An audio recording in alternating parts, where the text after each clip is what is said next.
خەباتی مەدەنی کۆتایی بە حکمی دیکتاتۆریەت لە بەنگلادیش هێنا و سەرۆکی بەنگلادیش بەرەو هیندستان هەڵهات.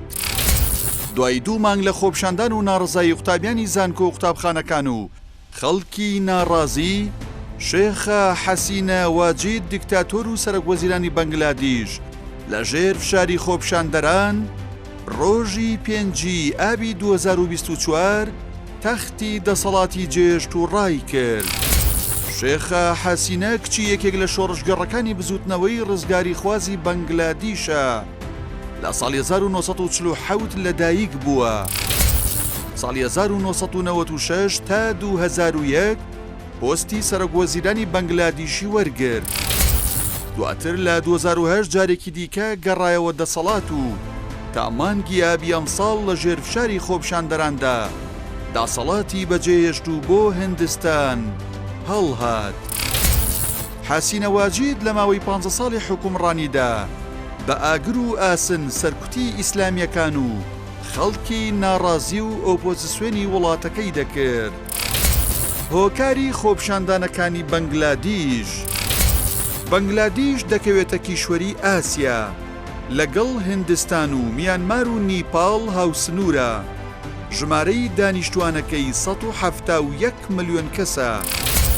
بە پێی ئامارەکان دانیشتوانی وڵاتەکە 189 موسڵمان، 109 هندۆس، 101 ئاینەکانی دیکەن.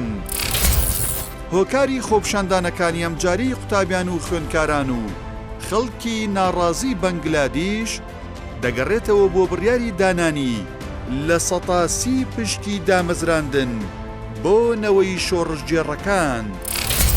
لە کاتێکدا بە پێی ئامارەکان کەسوکار و نەوەی شۆڕشجێڕەکان ناگەنە لە 101 دانیشتوانی ئەو وڵاتە. بە گوێرەی ئامارەکان ساڵانە 400,000 قوتابی لە زانکۆ و پەیمانگاکانی بەنگلادیش خوێندن تەواو دەکەن، بەڵام ساڵانە لە کەرتی حکومی تەنها 3,000یان دادەمەزرێن. بەنگلادیش و هەرێمی کوردستان لە چیدا لە یەک دەچن؟ لە زۆرێک لە وڵاتان کوڕوکچوونەوەی شۆڕژگێڕەکان بوونەتە دیکتاتۆر و بار بەسەر خەڵکەوە. لە بەنگلادیشیش حەسینە واجید کچی یەکێک لە شۆڕژگێڕەکانی خەباتی ڕزگاری خوازی بەنگلادیش بوو. لە ماوەی 15 ساڵدا تاکڕەوانە بە ئاگر و ئاسن حکمی کرد تا دوجار گەلڕاوینە. لە هەرێمی کوردستانیش هاوشێوەی بەنگلادیش کوڕوونەوەی شۆڕژگێڕەکان دەستیان بەسەر دەسەڵات داگرتووە و بە زەبری چەک و دیکتاتۆریەت حکومڕانیەکەیان درێژە پێدەدەن و داهاتەکانیش دەدزن. لە بەنگلادیش لە سەرەتای ئەمساڵ هەڵبژاردن بەڕێوە چوو، بەڵام سەرۆکوەزیرانی هەڵات و ساختەکاریەکی زۆری کرد. لە هەرێمی کوردستانیش چەندین ساڵە پارتی و یەکێتی بە ساختەکاری ماونەتەوە و حکومڕانیەکەیان تەزویرە. لە بەنگلادیش 189 دانیشتوانەکەی موسڵمانن، بەڵام ژنێکی عەلمانی بە پاڵپشتی هیندستان حکمی دەکردن. لە هەرێمی کوردستانیش زیاتر لە 190 خەڵکەکە موسڵمانە، بەڵام دەسەڵاتدارانی عەلمانین.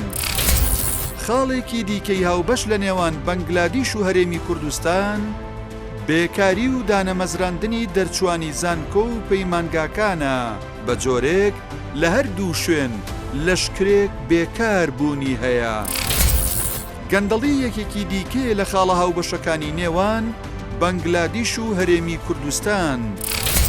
بە جۆرێک گەندەڵی بە سیستەم کراوە و داهاتی وڵات هەمووی خراوەتە خزمەتی بنەماڵە سیاسیەکان.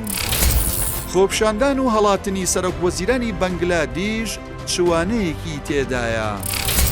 سەرکەوتنی خۆپشاندانەکانی بەنگلادیش و هەڵاتنی سەرۆکوەزیران جارێکی دیکە گرنگی خەباتی مەدەنی سەلماندەوە و دەکرێت خەڵکی کوردستانیش لە ڕێگەی ڕێکارە مەدەنیەکانی وەک هەڵبژاردن و خۆپشاندان و ناڕزایی دەسەڵاتدارانی پارتی و یەکێتی لە دەسەڵات دوور بخەنەوە.